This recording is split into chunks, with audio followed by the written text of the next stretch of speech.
It seems you, like me, are pondering whether a different choice could have led to a better outcome. Sadly, his fate would only be more tragic. Say he never gets caught.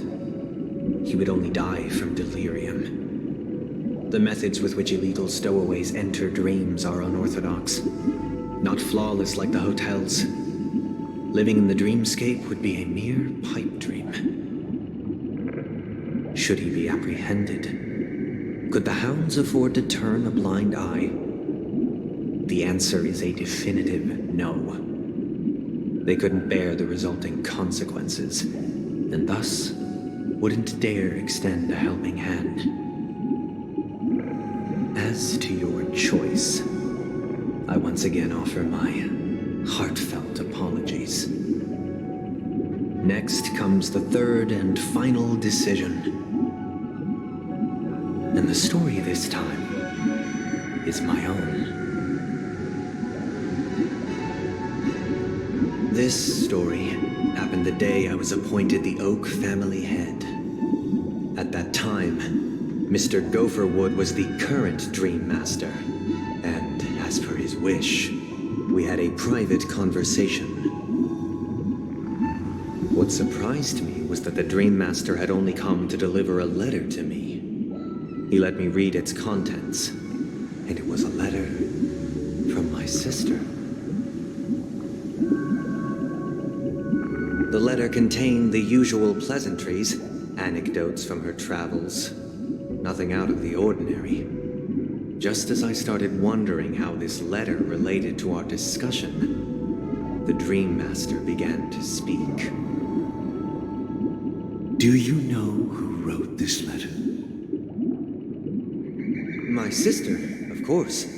But why would you personally visit me to hand me a letter from my sister containing mere trivialities? To help you grasp the full scope of this issue. Do you know where Robin is at this moment? From what the letter indicates, she must be in Caspelina 8, correct? She's touring there right now. Correct. Has she mentioned anything about a stray bullet? A stray bullet? What? A war has broken out on that planet. It is because of this very reason that Robin chose this destination. To spread the word of the harmony and to save the lives of that planet she personally made for the front lines.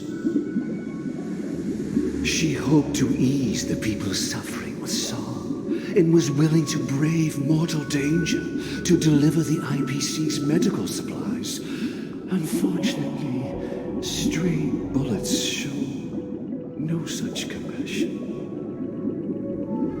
Is she all right? If the operation was successful, she should probably be recovering in the field hospital. By the eon above, the bullet struck her neck directly, yet possibly as a reward for her consistent deeds of harmony, it didn't hit any vital arteries. Once you've attended to your outstanding tasks, it'd be advisable to write her back as soon as possible. Those damned savages! I'll pack my bags right away. My gratitude for bringing this to my attention, Mr. Gopherwood. Now you understand why she always wears such elaborate neck ornaments, don't you?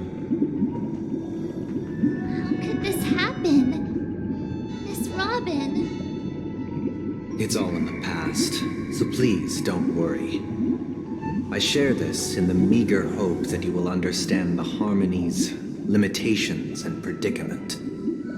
As grandiose as the strong defending the weak sounds, many times, it is nothing more than wishful thinking.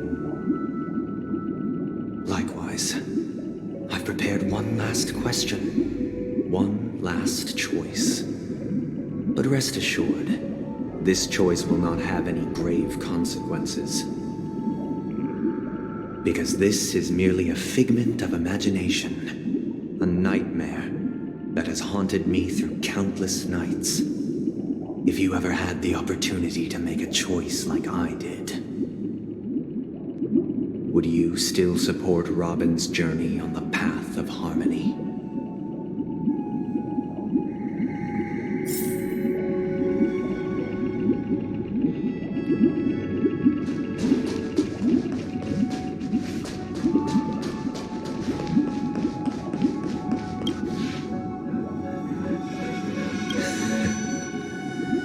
I see.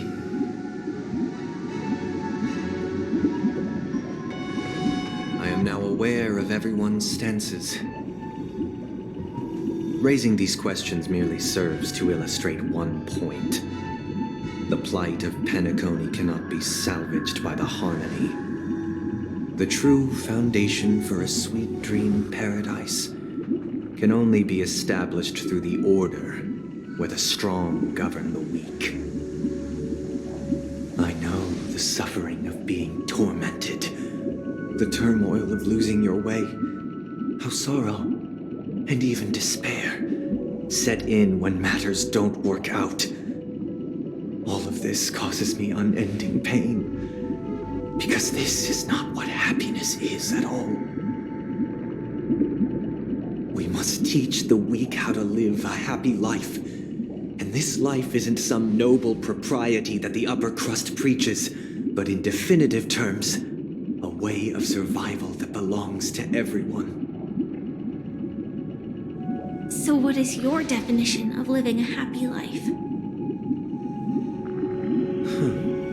Good question. Human consciousness is fundamentally an illusion, a cage known as self-worth. People lured in by this illusion make mistakes, yet still ask that external influences bear the burden. When one mistake after the next permeates the masses, they become impossible to trace. Thus, the amassing of these individual cages culminate to form a prison, a place dictated only by the rule of survival of the fittest. Nature is always accompanied by predation and sacrifice. Its antithesis is known as order. That is what I want to do. Unite people's happiness under the banner of order. They won't need to make bitter choices any longer, nor face the weaknesses of humanity. They can cast aside their primal instincts to build a haven for mankind. Simply describing thoughts is far too abstract, so allow me to provide a simple example. As you all may know, there are societal norms like weekends and long weekends that exist on some worlds. During these hard-earned rest days, people are given the chance to extricate themselves from the stresses of everyday life, allowing a certain tranquility to return to their souls. And it is only on these days that people do not have to adhere to the law where the strong prey on the weak. They can live out their lives happily during these brief intermissions. It's just a pity that 2 or 3 days are still too fleeting compared to the span of a lifetime. From where I stand, society's ideal system should be 7 rest days. Following Sunday, there should ensue a second, a third, and indeed an infinite procession of Sundays. This should be the face of the new world. Idyllic, eternal, peaceful days. And thus, every person can return to their base selves in this utopia. Some gaze in reverence at the stars, pouring their whole beings into calculating the distance between us and the isolated world of Pagana. Meanwhile, some seek refuge in quiet corners, holding one another, unencumbered by the chains of unwelcome obligations. there would be no need to bear the hardships of reality. Only in this way can humanity face the inevitable end with the purest of spirit, living a life of dignity. This is what it is to live in bliss. Miss Firefly, you who are stricken with entropy loss syndrome, you of all would surely understand this.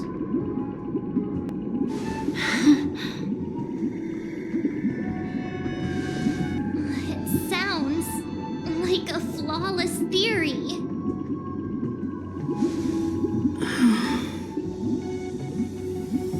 But what is the price to attain all this? The cost is minute, merely a personal and eternal sacrifice. If this paradise is to be maintained for everyone, someone must remain trapped in solitary awakening until the end of the cosmos. Awakening. Which means that this so-called paradise is still a dream. Stepping into this paradise means forsaking reality, correct? It is not forsaking, but transcending. Flesh, blood, sorrow, weakness. If the physical is the root of spiritual suffering, it is only logical that we defeat it. But in this supposed bliss, people won't have defeated their demons. The chance to overcome their tribulations would be forever lost to them. In other words, it is an escape. That's another way of understanding it. But there is no shame in escape. On the contrary, the seeds of escape exist in everyone's hearts. Don't you agree, Miss Firefly? And as to why we sleep, it is because we are afraid to awaken from our dreams. But this is not in conflict with the grand plan. Only in acknowledging this can we truly understand the frailty of human nature, and from there, show compassion and protection.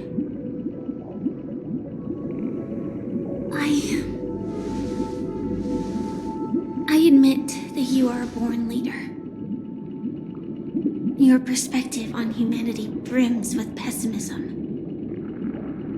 Yet you express compassion for all, even when your heart pities them. But unlike you, I live for the self. From my perspective, individuals making choices for themselves is their birthright. The want to escape may be innate in the weak. But whether they are weak or not, it is not up to another to decide. Perhaps in your mind, you also view me as weak.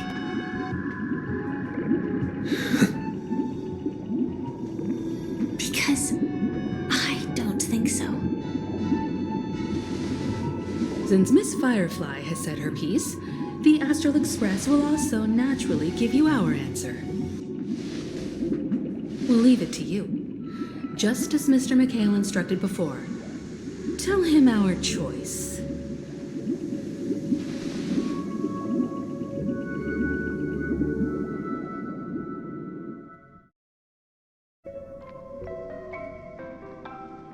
What is this place? Does this place ring any bells, Misha? I don't know, but I feel a sense of déjà vu. What is this place? It's the realm within a dream bubble. This was left to the Astral Express by a nameless, but weirdly, when we entered it, it was completely empty. Dr. Edward from the Dreamscape sales store told me that dreams are formed from memories, and a dream bubble can't take shape if its core is empty. So I thought you might be able to help us in unraveling this mystery, Misha. As a hotel doorman, you know Penacony best among us.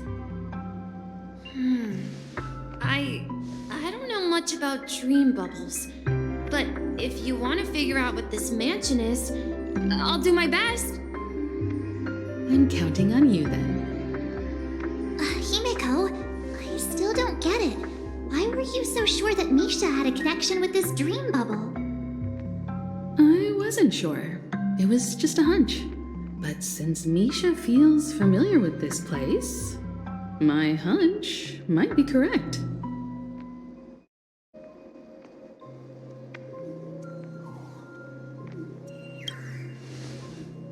Exactly. This is where you and Firefly encountered death, which we now know as dormancy.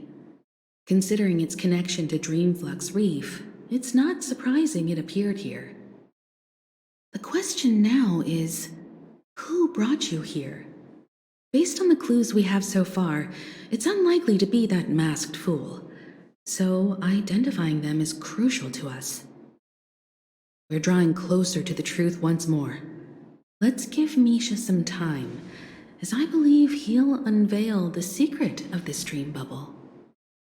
All right, but there are doors all over the place. Which one should we choose? Do you have any idea, Misha? I guess... maybe this way?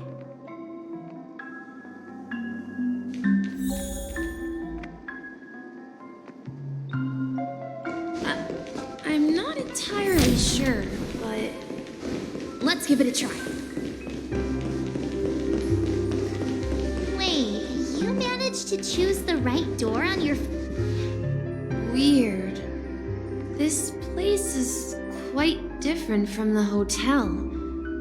But I feel like I've been here before, and even lived here for a while.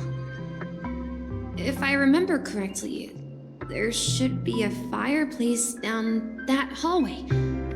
Clocky and I used to sit by the fire, listening to the crackling of firewood. And the room on the other side was the toy room. I loved spreading out all the toys from the box on the floor and making up stories for each of them. Hold on. This doesn't make sense. Didn't I grow up in Dreamflux Reef? So, what is this place? This could be a case of amnesia. But don't worry, Misha. It's common for everyone to forget certain aspects of the past. Those memories haven't vanished. They're just lying in the depths of your mind. We can surely get them back. Since this place seems familiar to you, why don't we explore a few more rooms and see if you can recall anything more? Yeah, then let's check out the rooms I just mentioned.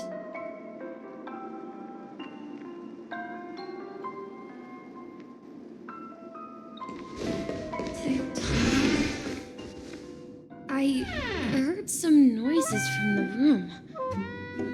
Origami Bird? That's a friend of mine. You and Origami Bird are friends? Yeah. It's a member of the Compass crew, just like Clocky and Miss Mirror. And there's more than just one Origami Bird. They are a big family with lots of brothers and sisters who look the same. They follow Miss Mirror's orders and handle all sorts of jobs on the ship. They're the best sailors. Sailors? Can origami birds be sailors? Could you tell us more about the compass, Misha?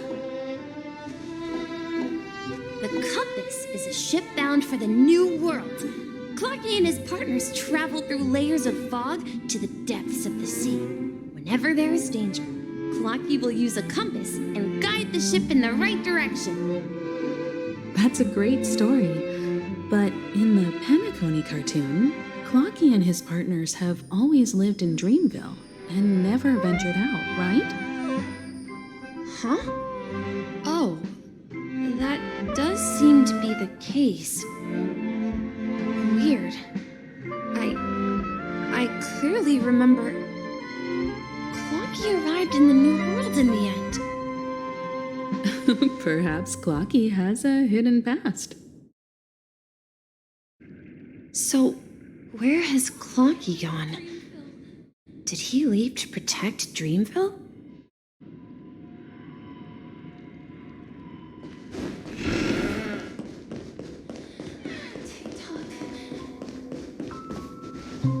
Mikhail, that's the name. Now we all know him as the Watchmaker. So, who is he talking to? Do you know anything about it, Misha? I'm sorry, I don't know much about the Watchmaker.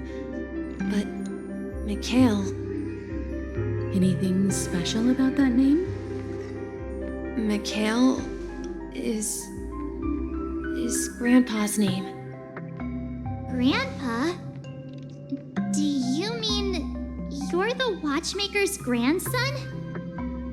But we haven't heard anything about the Watchmaker having descendants. And the name Mikhail is not rare. Perhaps it's merely a coincidence. Could you tell us more about your grandpa, Mikhail? Yeah, sure. He was a seafarer who fearlessly ventured into mysterious seas and storms. He was always on the sea and had lots of friends who accompanied him on his travels. He didn't want me to call him Grandpa because that would make him sound old. He believed he was still young. The name Mikhail was given to him by his parents, Mihaly and Elise, both renowned seafarers. Every time he came back, he'd share his logbook with me and tell me about his adventures at sea. I want to become a great adventurer, just like him. It appears that the Seafarer has nothing to do with the Watchmaker. So, perhaps it's just a coincidence? So, where is your grandpa now? He went off on a new journey, and it's been quite a while since I last saw him. I think I hear the sound of water. You once mentioned there's a magnificent fountain up ahead.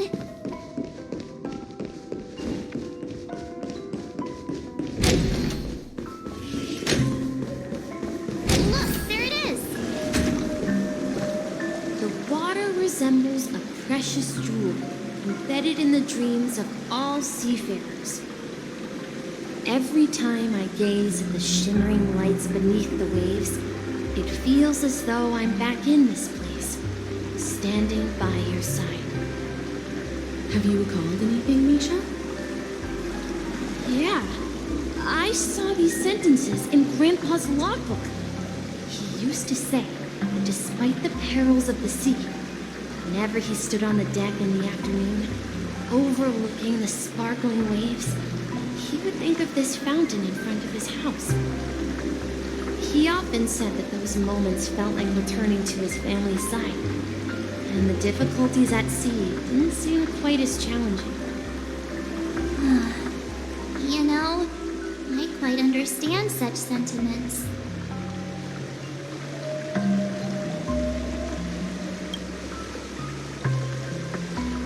Hey, don't tease! I was just being a bit sentimental. Perhaps every adventurer far from home carries a fountain within their soul. Even though the other side of the sea remains shrouded in the unknown, the fountain in front of his house serves as a compass, leading him back to his cherished ones. Yeah, while Grandpa was at home, we would stand by the fountain and place the compass, a toy boat that I made, into the pool. Back then, I would ask him when I could go on adventures like him, and he would always laugh and say I was still too young. It seems this Mikhail is truly a seafarer and has nothing to do with the Watchmaker. Yeah. Based on Misha's recollections, the scenes in the dream bubble appear to be his childhood memories. But this raises more questions. According to Misha, he was clearly born on an oceanic planet and led an ordinary life, with no connection to Penacony at all. Could this be some sort of metaphor? Perhaps the sea refers to the memory zone. I'm sorry. I don't know, but my memories keep pouring out uncontrollably, like water flowing from a fountain. Perhaps I'll remember more things if we go further.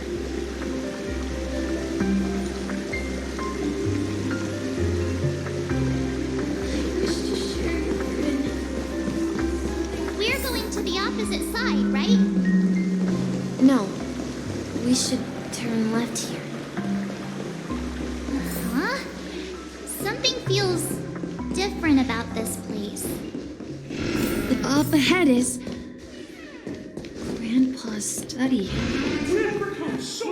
was in that room when I saw him the last time.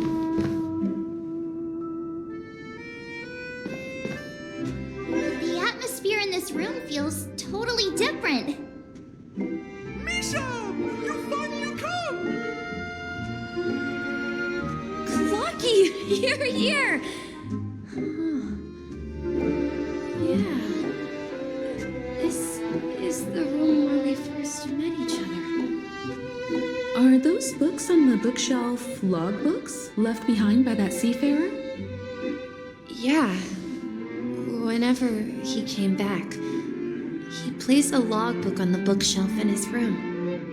They contain records of his expeditions to every corner of the world.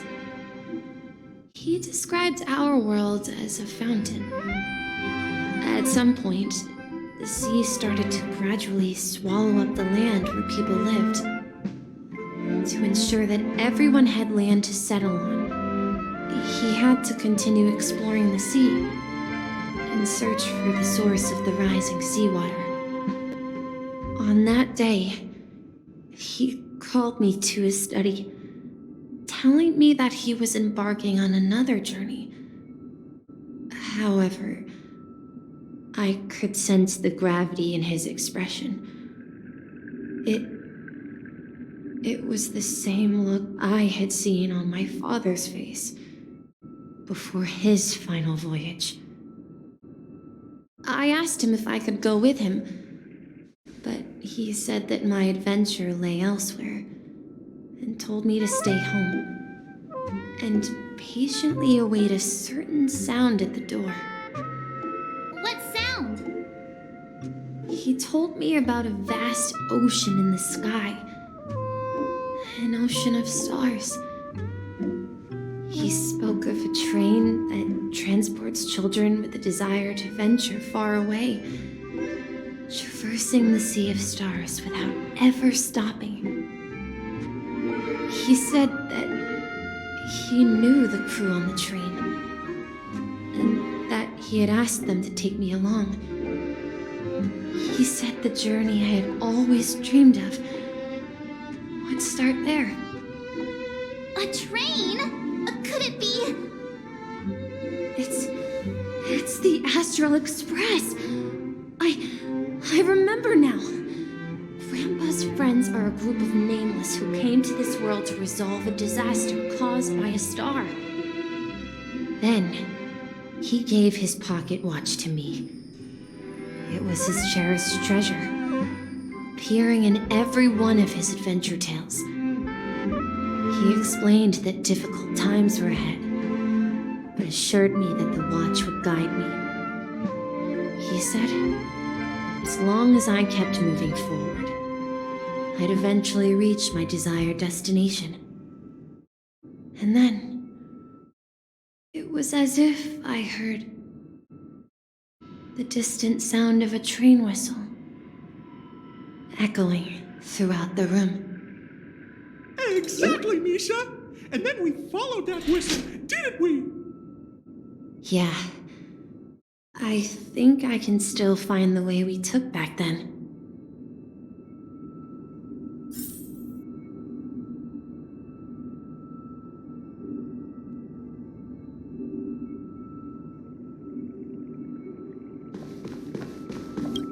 the dream jigsaw, right? So we're supposed to find the exit. But where can we find the last piece? Do you remember?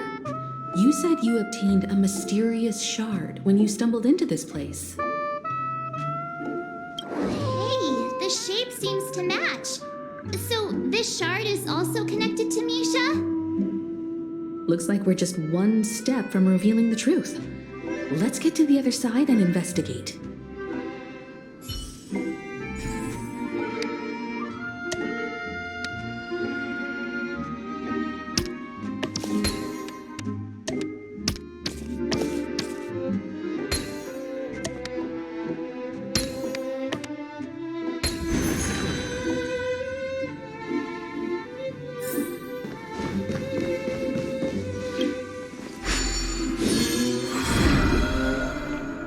This is it. This is my room of clocks. While I spent my time waiting for Grandpa to return from his voyage, Walter gave me this workshop, and it became my secret base. Here, I learned how to repair clockworking gears out of my fondness of precision mechanics. In my dreams, I was the captain of the compass, embarking on adventures with my companions, Clocky and Miss Mirror, in search of the new world. I was born and raised here. So, this building in the dream bubble is your childhood home? Yes, but not exactly. To be more precise, this dream bubble itself is my home. Looks like you've remembered everything now. Wait. Why does it feel like everyone else knows something I don't?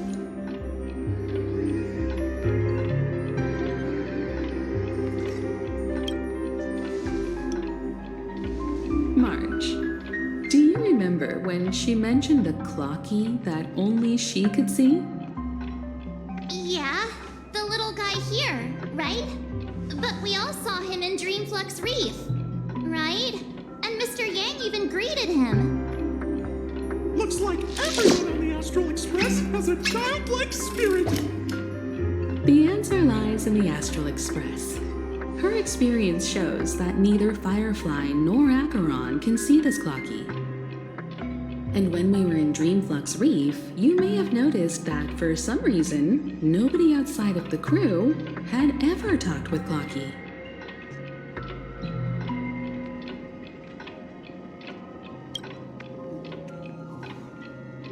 A mimetic life that can only be seen by a select few. It's just like a hidden message left by someone for the nameless. But Misha can see Clocky too, right? They even grew up together. But Misha hasn't started the way of the Trailblaze yet. That's the key to the mystery, March. Now take a moment to recall. Have you ever seen anyone outside of the crew interact with Misha? Wait. No way! That's the answer, March 7th. This dream bubble is the place where I was born. And I'm a dweller in this dream. Just like a memory zone meme. I should have stayed here and waited for you. But when reality and memories merged, I unconsciously pushed open that door and left the bubble with Clocky. So it's not that the Watchmaker's dream bubble is empty, but rather the stuff inside ran away? And the whistle you heard was the sound of the Express arriving at Penacony? That's one way to see it, but I believe there's a longer story behind all this. It's best for Misha himself to explain all the details. How about we start with your name? Now, should we call you Misha, or...? Thank you all for helping me rediscover my true self. Now, please allow me to reintroduce myself. I was born on Lushaka in the Presmere system, adopted by seafarers Mikhail and Char. They gave me a treasure, a name that carried their hopes. Mikhail Char Legwork, or simply, Misha. If you prefer, you can call me by a more familiar name, the Watchmaker. So, you're the Watchmaker himself?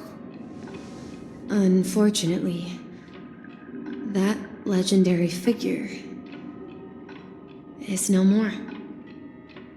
I'm only a reflection of his life. As for the child who has been with you, he's the innocent protagonist of Misha's childhood dream. Friend of Clonky, a young apprentice, and a future mechanic on the Express.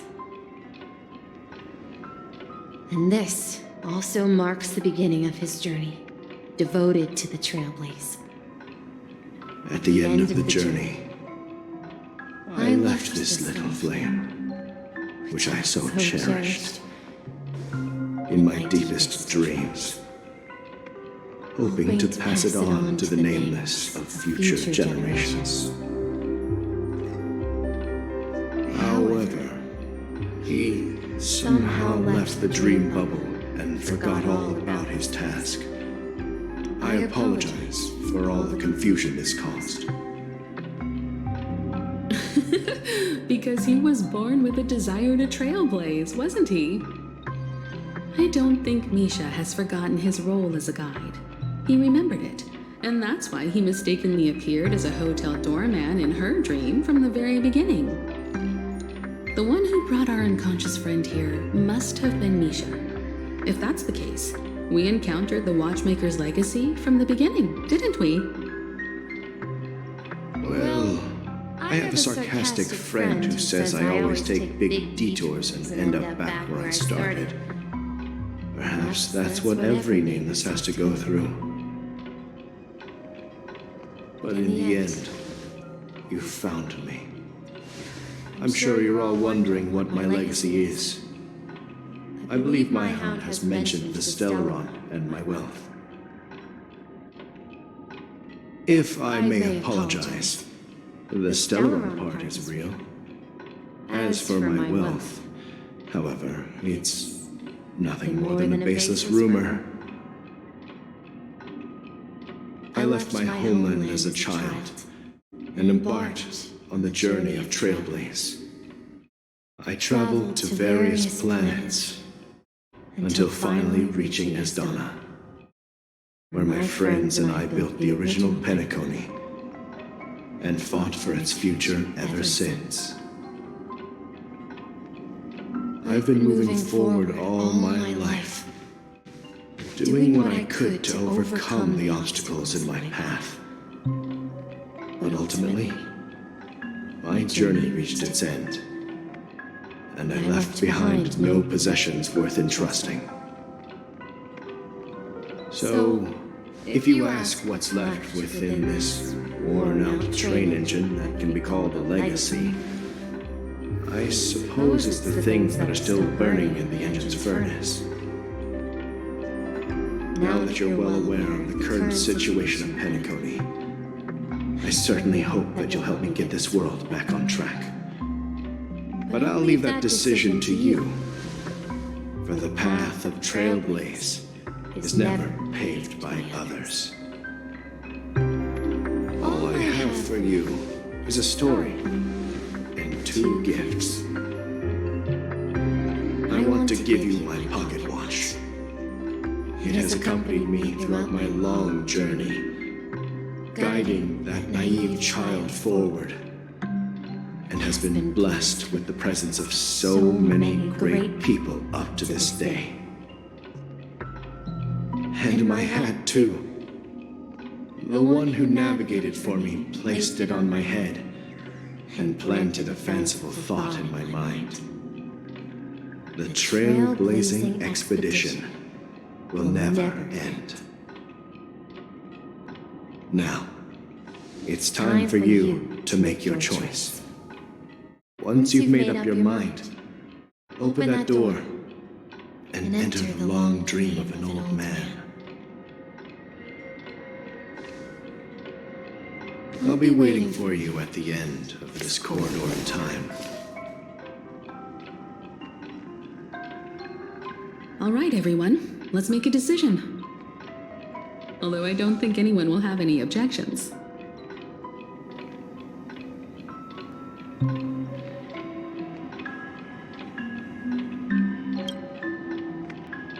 Of course. We've come this far. Surely there's no other option than moving forward. In that case, it's unanimous. Then let's proceed together to the end of this dream and tell Mikhail our decision.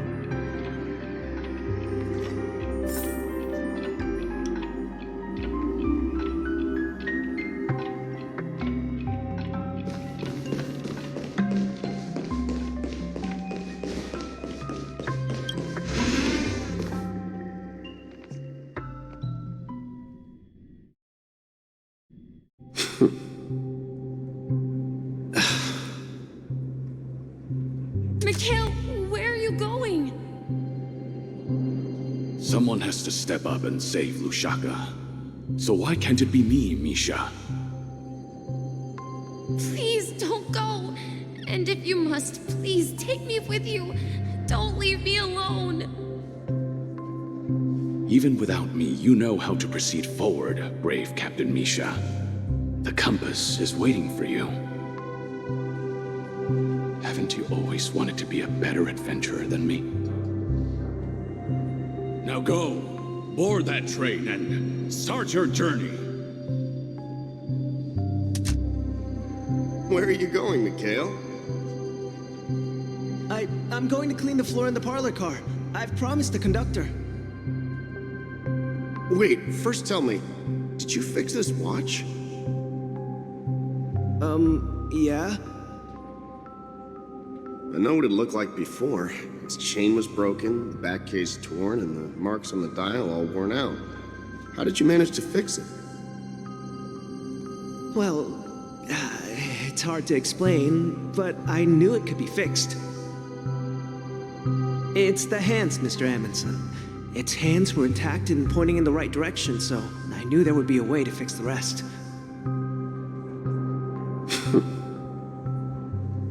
I see. You'll work with me from now on. Haven't you always wanted to tinker with this train? You're its mechanic now.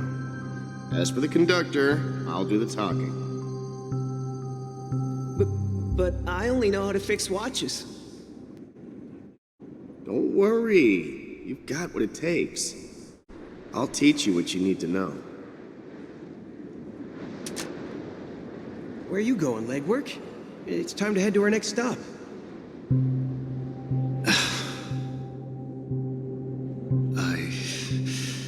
I'm staying in Astana with Rosalina and Tiernan. I see. This place reminds you of home. The people of Astana have only achieved a tiny victory and still have a long way to go towards true freedom. Hanunu needs us. Don't worry, not all journeys lead to the stars. Even if I leave the Express, our path of trailblaze will continue. Yeah. I knew you wouldn't stay on the Express forever. Leave in peace, my friend. And, take this with you. This is Mr. Amundsen's hat. But why? When he departed, he said he would leave it to his best student. Well, I suppose the time has come. Farewell, legwork. Take care of Tiernan and Rosalina. And don't forget to write to us.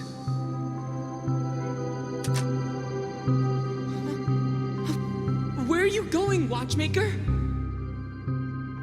Don't worry, Micah. Just going on a little trip. Someone has to be at the forefront of the interstellar frontier, and I'm the only former nameless in Penacony. So why can't it be me? Because you're all we have. Have you forgotten about Tiernan? The cosmos is way more dangerous now. What will happen to Penacony if we lose you too? But what will happen to Penacony if we don't find a way out? Tiernan. How could I ever forget him? I've spent countless sleepless nights asking myself why I didn't go with him back then. We Nameless won't stop. Don't worry, Micah.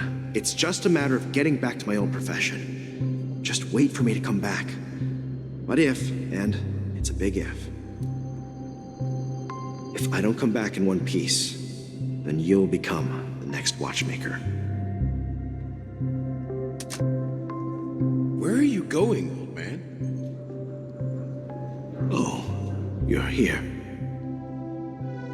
Answer my question. What are you up to? Relax, Gallagher. I just came up with a great idea. Wanna hear it? Oh, come on. Aren't all your ideas just ways to get yourself killed? I may be blunt here, but you're the last remaining hero in Penacony. If you die too, the secret of Stellaron will go to the grave with you. Yes, I'm afraid there's no way out in Penacony, so I'll have to consider alternatives beyond Asdana. We'll organize a festival using the Watchmaker's legacy as a facade and send invitations to the entire cosmos to gather people here. So, a desperate struggle against the family? Desperate? Don't we have you here, my friend? This task is challenging, but what hasn't been challenging for us along the way? Well, whatever you do, remember, make sure to send an invitation to the Astral Express. Misha! Where are you going? Oh, it's you, Clocky. Take me to Dreamflux Reef. Last night, I had a long dream about the day we met. I want to write down that dream. Write it down? Why? Oh, so I won't forget it. Do you remember how you got your name, Clocky? Of course! You told me that when you were a kid, you lived in a room full of clocks. Those wall clocks and pocket watches grew up with you and were your best friends. Yes, but what I didn't mention was there's a funny misunderstanding behind it. I was a kid, and there was always a special pocket watch in my memories. It was with my grandpa, guiding him on his sea voyages and leading the way in his every adventure story. I wanted to have a pocket watch like that too, and that's when you appeared in my dreams. Yeah. Every night, we boarded the compass and set sail together. But you know what? It wasn't until the day my grandpa gave it to me that I realized it wasn't a pocket watch at all. It was a compass. So, your name should have been Compassy. And the watchmaker is just a nameless.